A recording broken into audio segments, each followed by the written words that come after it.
the final game of the year. This is the big one. So we're all going to give our game of the year. I'm assuming, like, I'm going to speak for myself here. This was a very difficult choice, as I touched on before. But Sean, we'll start with you this time. What's your game of the year for 2024? I was going to say 2025. We're not there yet. Really?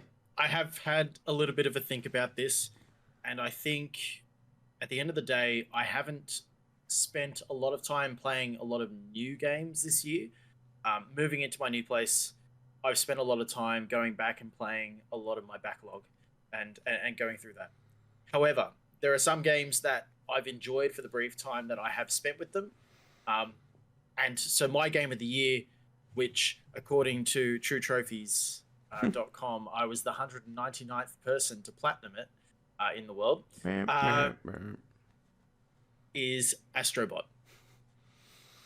I'll keep it very short and sweet, but I think as a take your time. General... You go as long as you want. No. I think short and sweet's the best, because the game is.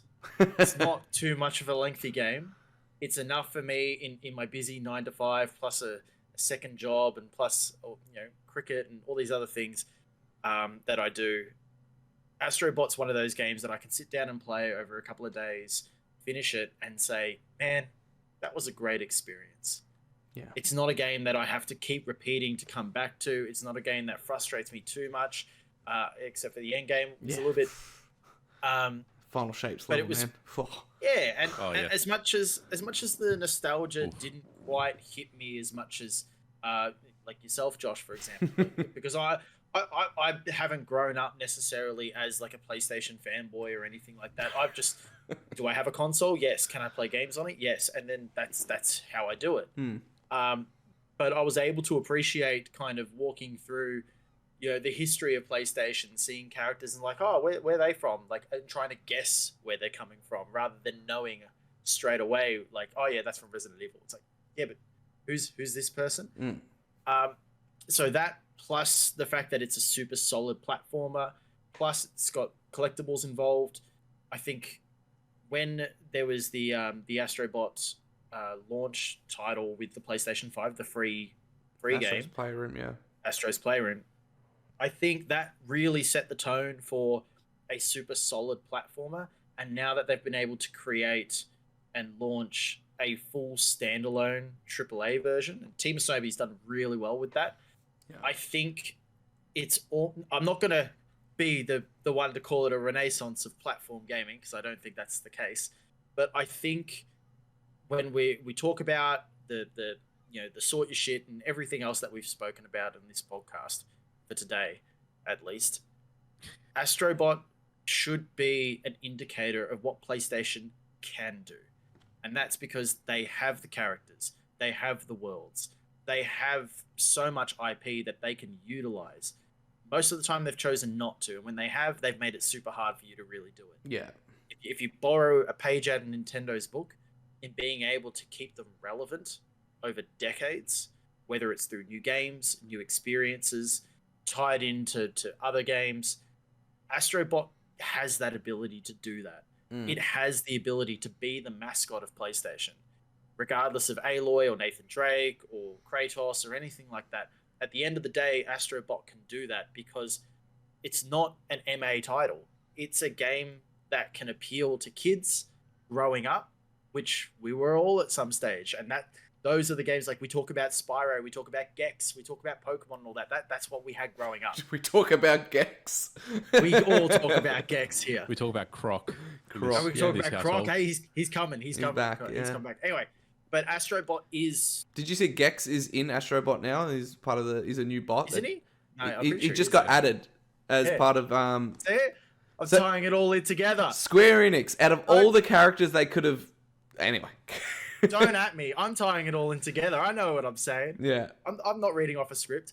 But I think that Astrobot has that ability to be able to tie in for this generation going forward. And so the game's super solid as well. It's well received. It's a first-party title. It's one of those games that's not full price as well, so people are going to pick it up over other titles. I think it's got a lot of things going for it, and it's one of those games that you can really see an Astrobot sequel in a couple of years down the track super easily. You can see Astrobot being part of the marketing campaign for Sony for years to come. I agree. Because it's been successful in its marketing, in its actual gameplay, and everything else that Concord is not.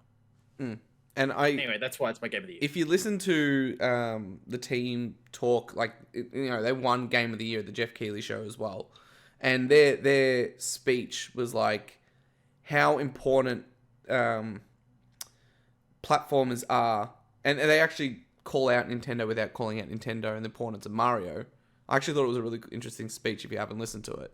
They talk about how important it is, or what, you know, how powerful it is to make a game that is going to give younger players the experience that we got as kids. Because you're right, like, platformers don't exist in the AAA space as they did in the 80s and 90s. They just simply don't. It's really Nintendo, indies, and maybe some random third party, like what was that Banjo and Kazooie rip-off game? Ukulele, right? Like, we just don't see it like we used to. So Astrobot, spiritual successor. Yeah. I mean, it's made by a lot of the same people, so I get it. But you know what I mean. Yeah. But Astrobot coming in, especially on the 30th anniversary of PlayStation, and being able to celebrate that as well, and not making it feel like pandering either. Like, it's not like, oh, look, it's, you know, it's Delson Rowe. It's like, it's cool. Remember that character from that game? Yeah, remember me? It's like done in a really interesting way where it's like not obvious. Like, the description of the characters isn't be like, this is Colt from Infamous. It's like a really crazy description of the character, and you're like, oh, who is that? This person's a bit of a loose cannon. Yeah, exactly. Oh, this person's shocking or whatever, and you're like, oh, it's Colt. Yeah. I love Astrobot.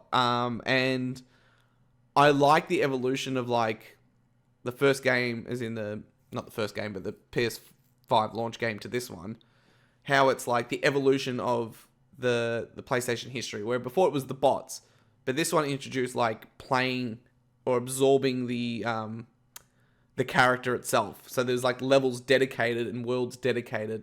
Spoilers for Astrobot. For some of PlayStation's characters.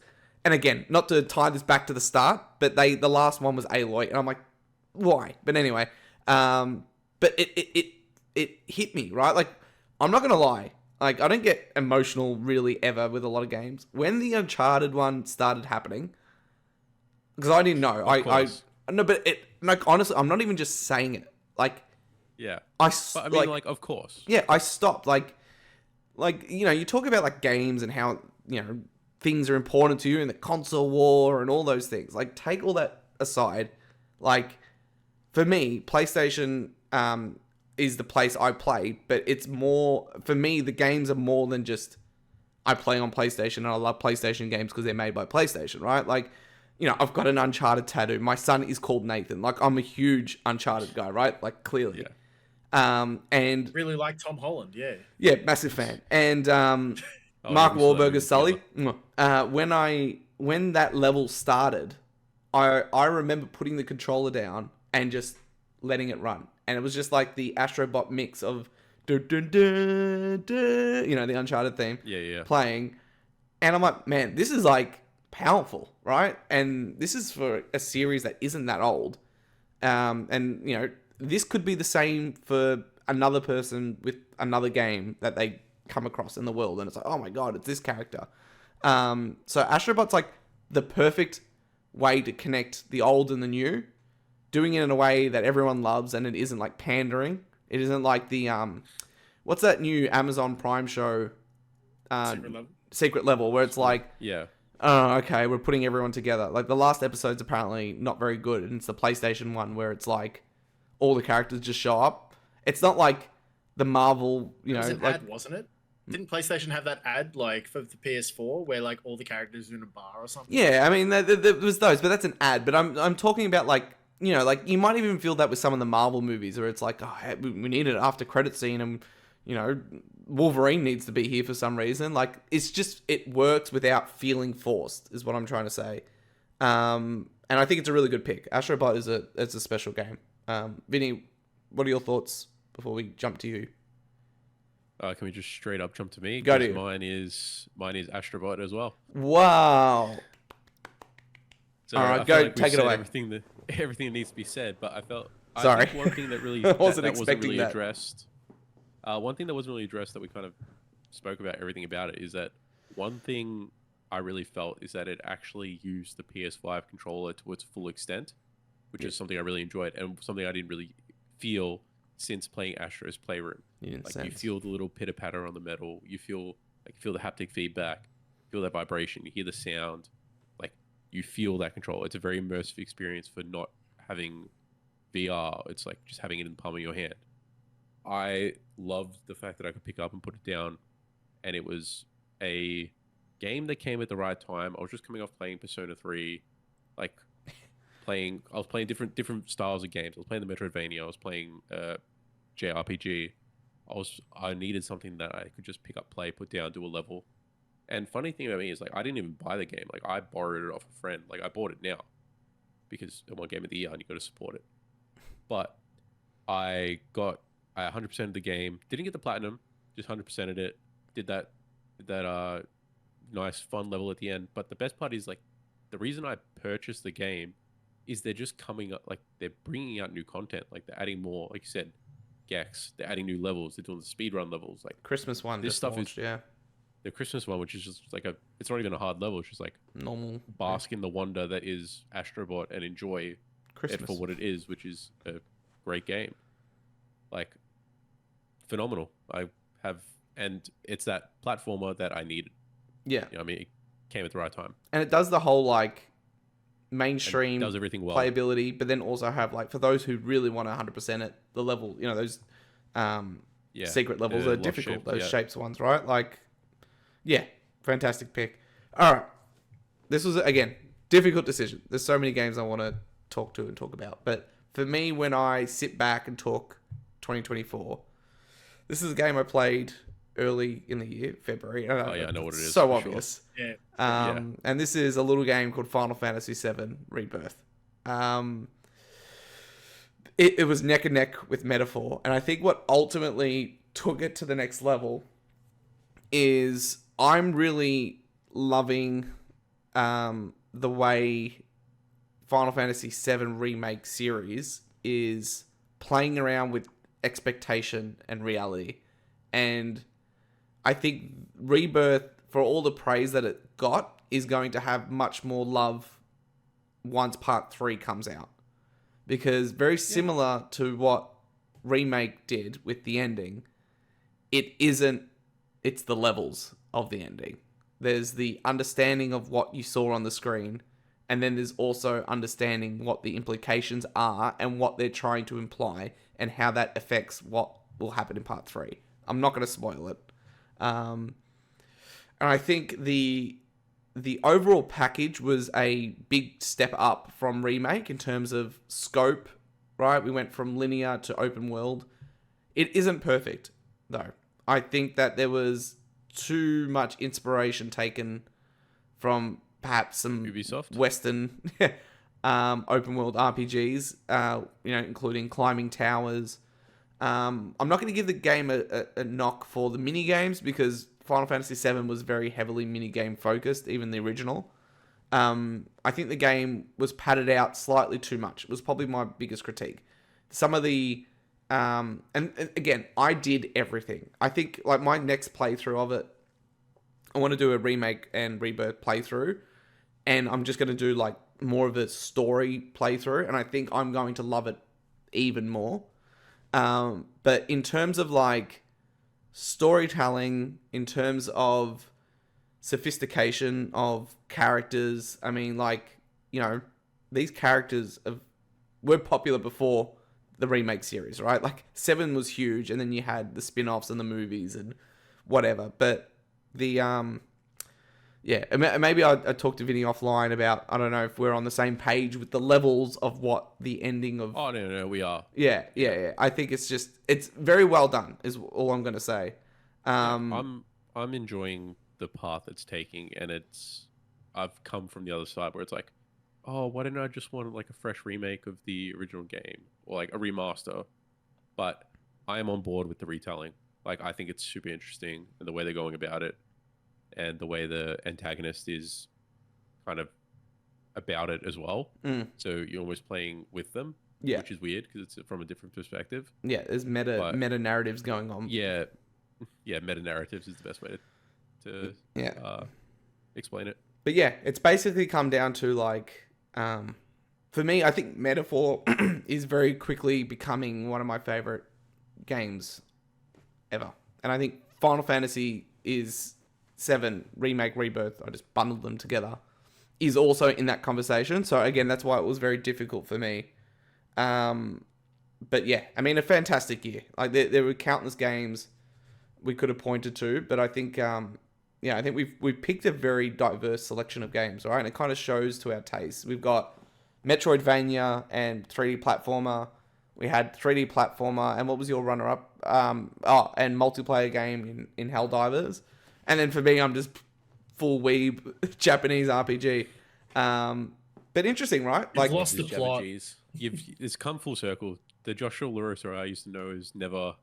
Nah, he was Killzone and Resistance. That was all. He was Uncharted, and that's it. That's just Uncharted. And yeah, like, you know, obviously, I think people just assumed Astrobot was going to be mine, or even Black Myth, or something like that. But yeah, what a fantastic year, and I think 2025 is looking stacked. But yes, that's been our picks for Game of the Year for 2024. We'll go around the grounds very quickly before we wrap up. Vinny, any final thoughts? It's been great having you back on. Anything you would like to say before we close out? No, nothing. It's been fun to do this again. I've forgot how much I missed this. I've really enjoyed it. If only I had more time in my life. You're welcome back whenever you want. Whenever you want. All right, done. I'll just be a floater. You float. You are a bit of a floater. That's kind of your thing, right? You just float. You know what I mean? Cruise. You're just cruising. You know, you never know when he's going to show up. You never know how long he's going to be there, but he's there. All right. I'm flaky, apparently. No, I didn't mean it like that. Sean, any final closing thoughts? Obviously, we've been doing this revamp of the show now for a year. We're taking a bit of a break now over the Christmas period, so we're going to enjoy that. But anything you want to say as we close out? Put me on the spot. Now, I think at the end of the day, I think that we did have a fair few games that came out this year that are worthy of, you know, being in the conversation for being great games. And at the start of the year, we probably didn't have that. And I think probably since COVID, except for maybe last year, 2023, which was meant to be the year where all the games came out, like all the ones that being worked under COVID and all that sort of stuff. Like last year was meant to be the year. This year has been super solid. However, in saying that, we don't know where PlayStation's going with their games as a service. Like, what will we do from what they're telling us? But, like, where are they going in that? Where's Xbox going in terms of their Game Pass? Everywhere, apparently. Titles. But, like, what's the draw card? Is Nintendo doing Nintendo Switch 2 at the start of the year? And then, obviously, you've got Steam and you've got Epic in the background. Apple's doing their thing. The Intellivision is still hanging around. Earthworm Jim, anyone? So there's a lot of stuff that's kind of in the background, in the works. So with 2025 on the horizon, I think we need to start probably thinking about, okay, do we really care about, you know, AAA titles and like them being the draw cards? Or maybe we start thinking about, okay, is it less about the main games that are getting marketed and sold, or is it more about being able to play the games that you want to play on any device? Oh God, do I sound like Phil Spencer now? I was about to say that sounds like an Xbox argument, but PlayStation's doing their handheld as well. Yeah, Nintendo's got the Nintendo Switch 2. We've got the ROG. We've got all these other things that are starting to go handheld, starting to do cloud gaming.